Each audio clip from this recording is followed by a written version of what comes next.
Una de las palabras, queridos hermanos y hermanas, que se repiten mucho en la Sagrada Escritura es no tengan miedo. Esta es la palabra que se le dijo a Moisés para enfrentarse al faraón y liberar al pueblo de Israel. Esta es la palabra que se le dijo a Jeremías, a Isaías. Esta es la palabra que se le dijo también a la Santísima Virgen María. No temas, María, porque has encontrado gracia ante Dios. Y esta es la palabra que se le dijo a los apóstoles. Cuando están a puertas cerradas por miedo a los judíos, me refiero a Juan capítulo 20, Jesús se presenta en medio de ellos y les dice, paz a vosotros. Y constantemente les va a decir, no tengan miedo, no teman. ¿Y por qué la Biblia insiste en esta palabra de no tener miedo? El Evangelio de hoy nos presenta justamente lo difícil, lo complejo que es seguir al Señor. Nos habla de persecución, nos habla de cárcel, nos habla de muerte, nos habla de ser odiados. Veámoslo despacio. El Evangelio de Lucas, en el capítulo 21, versículos 12 al 19, dice la palabra del Señor: pero antes de todo esto, os echarán mano y os perseguirán. Os entregarán a las autoridades de las sinagogas y os meterán en cárceles y os conducirán ante reyes y gobernadores por mi nombre. Esto os sucederá para que deis testimonio, pero no os propongáis preparar vuestra defensa, porque yo os comunicaré una elocuencia y una sabiduría a la que no podrán resistir ni contradecir todos vuestros adversarios. Seréis entregados por padres, hermanos, parientes y amigos, y os matarán algunos de vosotros. Todos os odiarán por causa de mi nombre, pero no perecerá ni un cabello de vuestra cabeza. Con vuestra perseverancia salvaréis vuestras vidas. Palabra del Señor. Este evangelio, queridos hermanos y hermanas, nos dice que el seguimiento de Cristo Jesús nos necesita libres y dispuestos a dar la vida por ser fiel a la verdad del evangelio, por ser fiel al seguimiento de Cristo Jesús, por ser fiel al divino maestro, el primer mártir. Aquí hay que caer en la cuenta que antes del año 313 había una persecución terrible a la iglesia. No se podía entrar a una iglesia, a una ermita, celebrar la Eucaristía, hacer oración, porque el imperio romano, que había asesinado a Jesús junto a los líderes religiosos, perseguía y perseguía a muerte a los cristianos.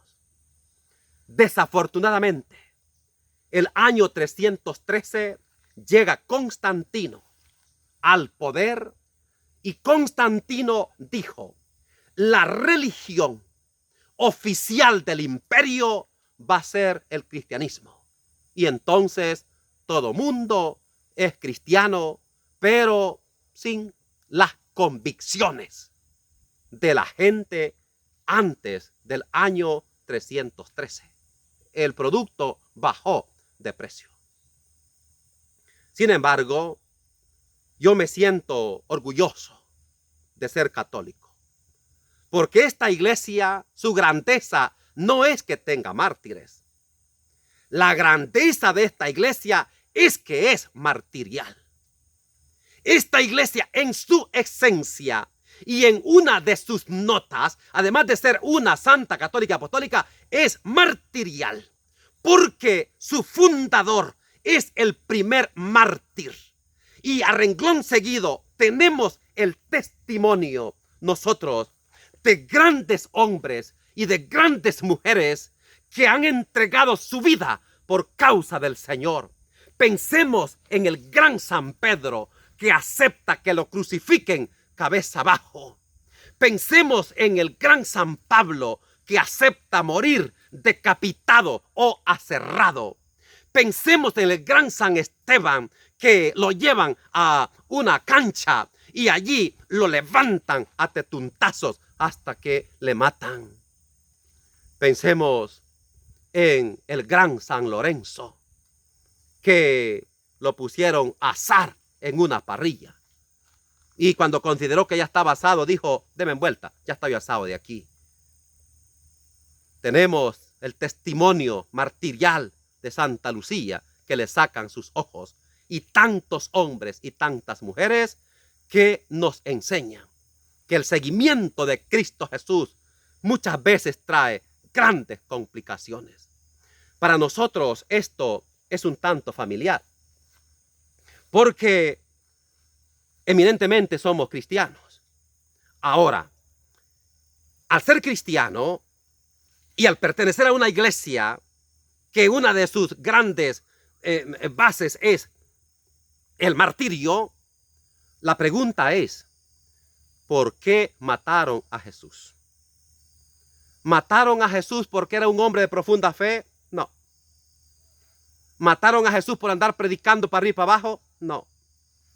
¿Mataron a Jesús por andar haciendo capillas y cobrando el diezmo para ir para abajo? No. ¿Por qué mataron a Jesús? Porque fue un hombre que se opuso al orden establecido por el Imperio Romano y por la religión.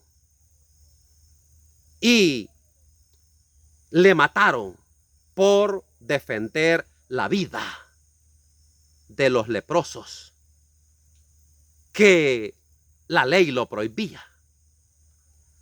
Le mataron por dignificar a los pecadores y brindarles el perdón. Le mataron porque se opuso a la religión, al oponerse al templo, al oponerse a la ley, al oponerse a lo que la ley mandaba. Por ejemplo, no tocar a un leproso. Y Jesús no solo los cura, sino que los toca. Inmediatamente dijeron que se le decretaba pena de muerte. Esto lo aprendemos aquí en El Salvador con Monseñor Óscar Arnulfo Romero, profeta, pastor y mártir, que fue asesinado aquel 24 de marzo de 1980. Y a Monseñor Romero le mataron porque rezaba mucho. No. ¿Le mataron porque era un gran predicador? No. ¿Le mataron porque era un hombre de fe? No. A Monseñor Romero le mataron por defender la vida de aquellos que la tenían amenazada. Fíjate en su penúltima homilía, cuando Monseñor Romero dice: en nombre de Dios y en nombre de este pueblo cuyos lamentos suben hasta el cielo, cada día más tumultuosos, les suplico, les ruego, les ordeno, cese la represión. Y cuando les ordenen matar, no hagan caso. Hay que obedecer a Dios antes que a los hombres. Y Dios dice: no matarás. Esto no lo resistieron. No lo resistieron los dueños del poder. No lo resistieron los que tenían un orden establecido.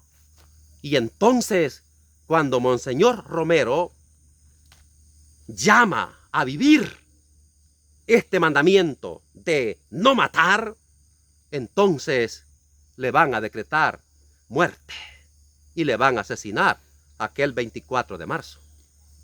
Lo mismo sucede, por ejemplo, con los jesuitas. Lo mismo sucede con Rutilo Grande. Y lo mismo sucede con grandes sacerdotes que al defender la vida, al potenciar la vida, entonces caen mal a los que construyen muerte, impunidad y les decretan la muerte. Pero el Evangelio es claro. Y el Evangelio nos llama a no tanto vivir una religión, sino que esa religión nos lleve a vivir el Evangelio, y el Evangelio no es otra cosa que luchar por defender la vida. Esto es clarísimo. Por ejemplo, en Juan 10:10, he venido para que tengan vida y vida en abundancia. Por eso matan a Jesús. Por eso crucifican a Jesús. Porque dio vida, potenció la vida de aquellos que la tenían amenazada. Y entonces le llevó, obviamente, a tomar una actitud profética.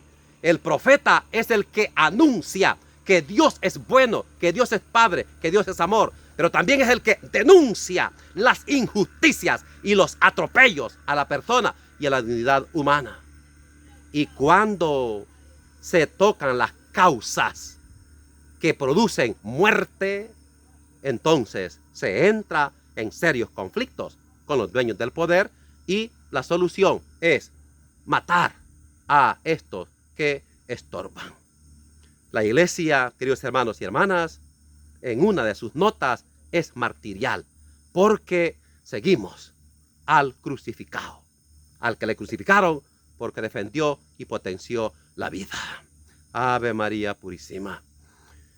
Que el Señor les bendiga abundantemente y por favor suscríbase a nuestro canal.